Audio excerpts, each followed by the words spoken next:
اگر آپ کسی فوجداری کیس میں ضامن مقرر ہو رہے ہیں، آپ کسی ملزم کے لیے اپنی جائیداد کا گوشوارہ نکلوا کر اس کے مچلقہ جہاز جمع کرواتے ہیں، تو یہ ذہن میں رکھیے گا کہ آپ نے وہ گوشوارہ پھر کورٹ سے واپس لینا ہے۔ جب ملزم بری ہو جائے تو ملزم کو کہیں کہ آپ میرے گوشوارے کو بھی نکلوا کر مجھے دیں۔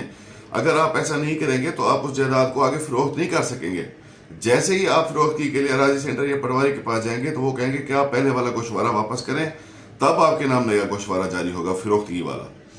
تو آپ نے کرنا یہ ہے کہ جیسے ہی کسی ملزم کا کیس ختم ہو، وہ بری ہو جائے، تو اس کو کہیں کہ آپ اپنی نکلیں جب بنوائیں تو ہمارا گوشوارہ واپس کرنے کی کارروائی بھی شروع کر دیں۔